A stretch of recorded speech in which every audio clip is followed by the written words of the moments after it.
ഇവളിതവിടെ പോയി. കള്ളിൻ്റെ കെട്ട് ഇതുവരെ ഇറങ്ങിയിട്ടില്ലെന്ന് തോന്നുന്നു. അയ്യോ എൻ്റെ അമ്മേ, അയ്യോ.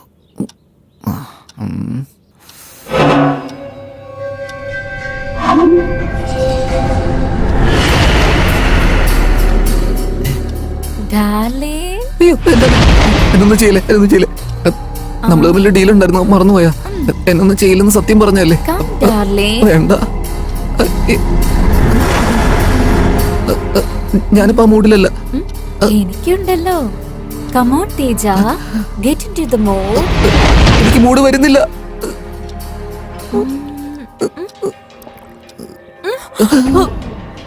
എന്താ പറ്റിയത്?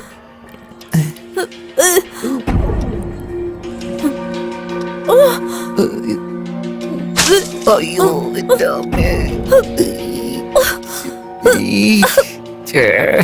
ഡ്രസ്സിൽ തന്നെ ഛർദിച്ചു. തേജ, തേജ, എനിക്ക് എന്തോ പോലെ. തേജ തിരിച്ചു വന്നപ്പോ ഞാനൊരു മാതിരിയായി.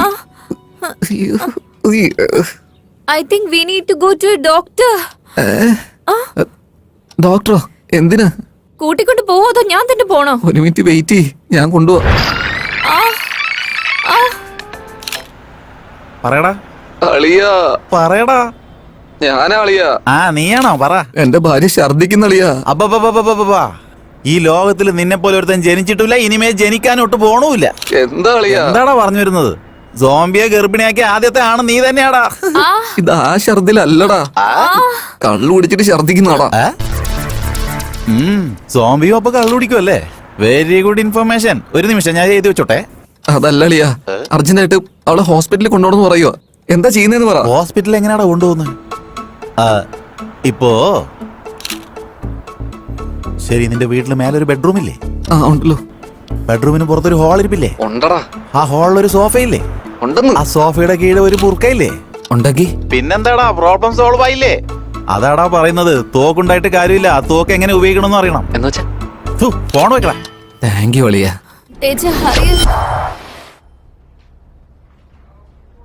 സർ, സാറിന്റെ BP കുറച്ച് കൂടുതലാ.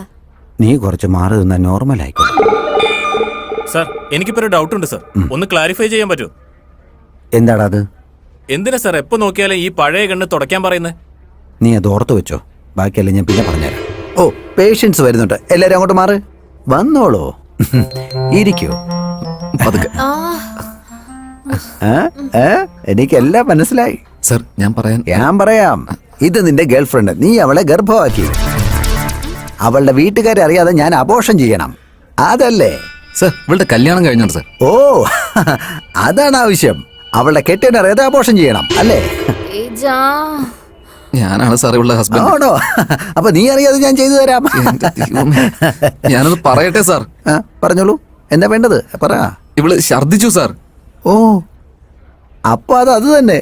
നീ കൗണ്ടറിൽ പോയി 5 ലക്ഷം രൂപ അടച്ചിട്ട് വരും, ഞാൻ ഇത് നോക്കിക്കോളാം. സാർ, ഇത് ആ ഛർദിലല്ല, കഴിച്ചെന്തോ ശരിയാവാഞ്ഞിട്ടാ. ഓഹോ, അതാണോ വിഷയം? അത് നീ ആദ്യം തന്നെ പറയണ്ടേ? ഇത് ഇപ്പൊ തന്നെ ശരിയാക്കാം. ഇതൊന്നും ഓർത്ത് നീ വിഷമിക്കുകയേ വേണ്ട. കുറച്ചൊന്ന് മുന്നോട്ട് വാ.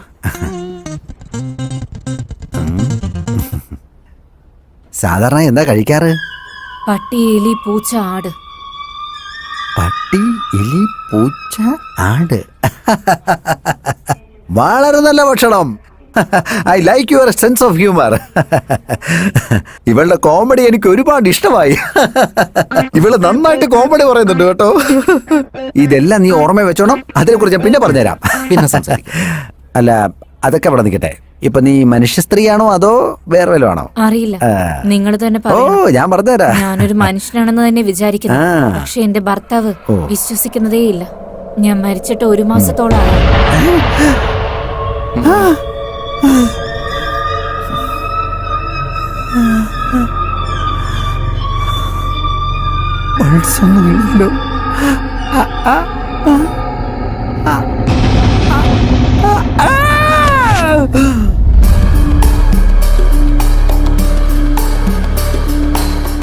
ഈ സോംബികൾ വീട്ടിലുണ്ടെങ്കിൽ പബ്ലിക്കിന് വളരെ ആവത്താ.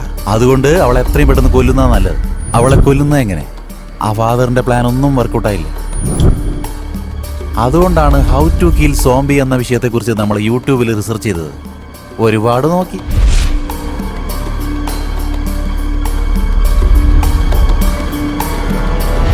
അതാണ് കാര്യം. മൊത്തത്തില് ഈ മിരുതം പടം കണ്ടതിന് ശേഷം നമ്മൾ ഇന്റർനെറ്റിൽ സെർച്ച് ചെയ്ത വഴി നമ്മൾ കണ്ടുപിടിച്ച എന്താന്ന് വെച്ചാ ഈ സോംബികൾക്ക് തലച്ചോറല്ലാതെ വേറെ ഒന്നുമില്ല എന്നർത്ഥം. നിനക്കത് ഒഴിച്ചു ബാക്കി എല്ലാം ഉണ്ടല്ലോ. ആവശ്യമില്ലാതെ കൗണ്ടർ പറയല്ലേ ഞാൻ പറയുന്ന കേക്ക്. ഇപ്പോ ഈ സോംബികളുടെ കയ്യിലുള്ളത് വെറും തലച്ചോറ് മാത്രമാണല്ലോ. ബാറ്റ് കൊണ്ട് നല്ല ഓങ്ങിയൊന്നും അടിച്ചാ അതോടെ അവരുടെ കഥ കഴിയും, കൺഫേമാ. അതെങ്ങനെ അളിയാ? You mean how? ഇങ്ങനെ തന്നെയാടാ. ഇപ്പോ നമ്മുടെ ധോണിയില്ലേ, വേൾഡ് കപ്പ് ഫൈനലിൽ 6 അടിക്കുന്നത് കണ്ടിട്ടില്ലേ? അതുപോലെയാടാ അളിയാ. അതെങ്ങനെയാ ഒന്ന് അടിച്ചു കാണിച്ച്? ധോണിയുടെ പണി ധോണി എടുത്തോളും, ദ്രാവിഡിന്റെ പണി ദ്രാവിഡ് എടുത്തോളും. ധോണി ചെയ്യുന്ന പോലെ ദ്രാവിഡും, ദ്രാവിഡ് ചെയ്യുന്ന പോലെ ധോണിയും ചെയ്യാൻ പാടില്ല. എന്റെ നേരം വരുമ്പോ ഞാൻ ചെയ്തോളാം. നീ ഇപ്പൊ പോയി നിന്റെ പണി ചെയ്യാൻ നോക്ക്. പോ ബ്രദർ, നിന്റെ ഉള്ള ധൈര്യം പുറത്തുകൊണ്ടുവരാൻ നോക്ക്. പക്ഷേ ഇപ്പോഴും ഒരു ഡൗട്ട് ഉണ്ടോ അളിയാ? ഡൗട്ടോ? ഇൻ കേസ് മരിച്ചില്ലെങ്കിലോ? ഇങ്ങോട്ട് വന്നേ. മതി മതി. ഓക്കെ ഓക്കെ, മനസ്സിലായി അളിയാ. മനസ്സിലായി.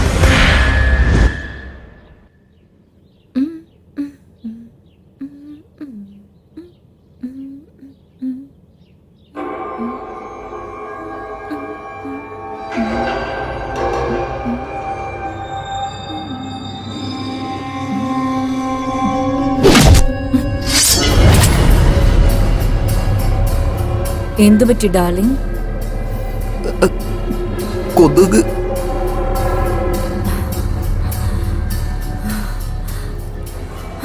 എന്നോട് നിനക്ക് അത്രയ്ക്ക് ഇഷ്ടമല്ലേ? നിനക്ക് വേണ്ടി സ്നേഹത്തോടെ ഇപ്പൊ തന്നെ ജ്യൂസ് ഉണ്ടാക്കി കൊണ്ടുവരാം.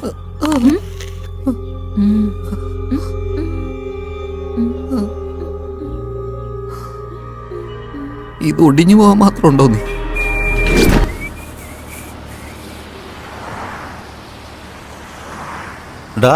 എന്താടാ മുഖം വാടിയിരിക്കുന്നേ? ഇത്രയൊക്കെ സംഭവിച്ചിട്ട് എങ്ങനെയാ ഹാപ്പി ആയിട്ടിരിക്കാൻ പറ്റുന്നത്? ഡോണ്ട് വറീടാ. ആ ഫാദർ ഡിക്കോസ്റ്റ ഇല്ലേ, അയാളുടെ അടുത്ത് കിങ് ഗ്ലാഡിയേറ്റർ യൂസ് ചെയ്ത ഒരു കത്തി ഉണ്ടെന്നാ പറഞ്ഞത്. അത് ഞാൻ വാങ്ങാൻ പോവാ. ആ കത്തി കൊണ്ട് നിന്റെ ഭാര്യയുടെ തല വെട്ടിയാണ്ടല്ലോ നമ്മുടെ എല്ലാ പ്രശ്നവും തീരും. അതോടെ അവളെ കഥ ഫിനിഷ്. ഇനി കൊല്ലണോ? എന്നെ കൊണ്ടൊന്നും പറ്റില്ല, നീ ചെയ്താ മതി. ഓ എന്റെ അമ്മോ. നിനക്ക് ശ്വേതയുടെ കൂടെ ന്യൂ ലൈഫ് വേണോ അതോ സോംബിയുടെ കൂടെ ഓൾഡ് ലൈഫ് വേണോ? ആരാണെങ്കിലും പുതിയൊരു ലൈഫ് കിട്ടുന്നതല്ലേ അളിയാ കാര്യം. അപ്പൊ പിന്നെ എന്താടാ ആലോചിക്കുന്നത്?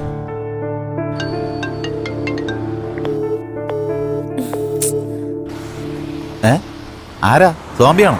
ശ്വേതയാളിയാ. എന്തിനാണോ സംസാരിക്കാതെ കട്ട് ചെയ്തത്? ഈ ടെൻഷനിൽ ഞാൻ അവളോട് എന്ത് പറയാനാടാ? എടാ ഞാൻ സിൻസിയർ ആയിട്ടൊരു കാര്യം പറയാം, നീ ശ്രദ്ധിച്ച് കേക്ക്. നീ ആ പെണ്ണിനെ വെറുതെ പറഞ്ഞു പറ്റിക്കല്ലേടാ. എനിക്കും അറിയാളിയാ, വേറെ എന്താ ഞാൻ ചെയ്യാ?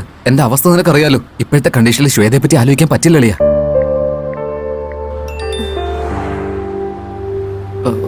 ഇപ്പൊ ആരാ? ശ്വേതടാ, എന്നെ അർജന്റായിട്ട് കാണണോന്ന്, എന്തോ ഇമ്പോർട്ടന്റ് ആയിട്ടുള്ള കാര്യമാണൊക്കെ. ഇപ്പൊ കാണാൻ വന്നില്ല, ഇനി കാണാനേ വരണ്ടാന്ന്. എന്ത് ടോർച്ചറുള്ള കളിയാ. ഞാൻ ആലോചിക്കാതെ ഒരു കാര്യം പറയാം. നീ ഇപ്പൊ തന്നെ പോയി ശ്വേതയെ മീറ്റ് ചെയ്യണം. അപ്പൊ ഫാദർ ഡിക്കോസ്റ്റ? അത് ഞാൻ നോക്കിക്കോളാം. ഫാദറിനെ ഞാൻ മീറ്റ് ചെയ്തോളാം. നീ പോയിട്ട് വാ. കുറച്ച് ചിരിക്കടാ, പുതിയ ലൈഫ് തുടങ്ങാൻ പോവല്ലേ. അതാണ് ഗുഡ് ബോയ്. പിന്നെ അവളെ കാണാൻ പോകുമ്പോ ഈ നാറിയ മുഷിഞ്ഞ തുണിയിട്ടോണ്ട് പോയേക്കല്ലേ. പോണ വഴിക്ക് ഒരു ഷോപ്പിൽ കയറി നല്ല തുണിയൊക്കെ വാങ്ങിട്ട് പോ. എന്നിട്ട് അത് ധരിച്ചിട്ട് പോ. നീയും സുന്ദരനായിരിക്കണം, നിന്റെ ഡ്രസ്സും സ്റ്റൈലായിരിക്കണം, റൊമാൻറ്റിക് ആയിട്ട് പോണം കേട്ടോ. Naughty boy.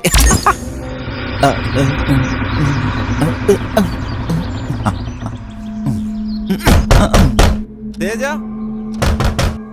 തേജ, എടാ തേജ, കഥക് തുറക്കടാ. തേജ, എടാ തേജ. ഹലോ ചേച്ചി, തേജ ഇരിപ്പില്ലേ? അത് ഞാൻ വന്നാന്ന് വെച്ചാ. ഇതെന്താ ചടപടാന്ന് കഥ കിടക്കുന്നത്?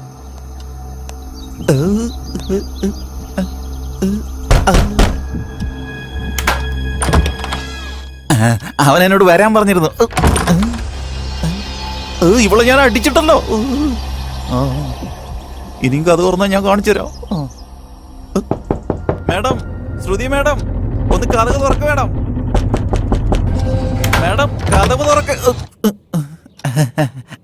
അത് ഞാൻ പറയുന്ന ഒന്ന് കേട്ടാലെന്താ? DVD തരാന്ന് പറഞ്ഞിരുന്നു. വേണമെങ്കിൽ നിങ്ങൾ അവനോട് വിളിച്ചു കുറിച്ചോ.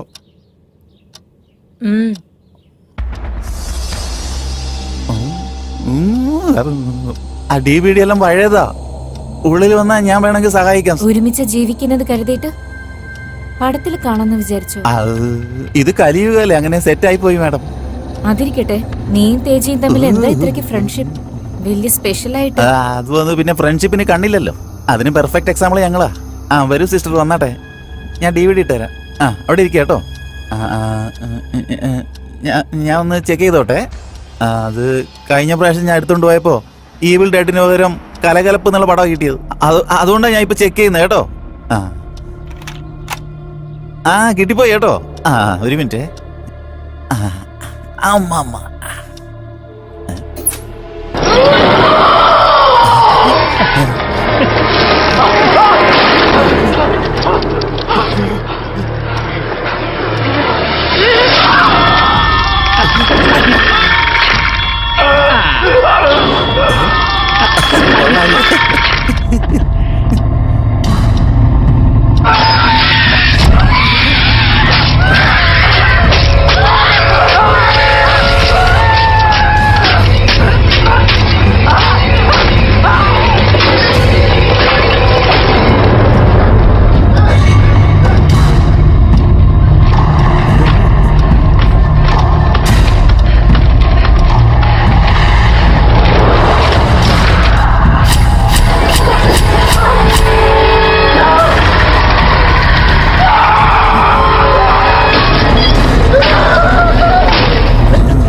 അവളെ പല രണ്ട് തുണ്ടായിട്ട്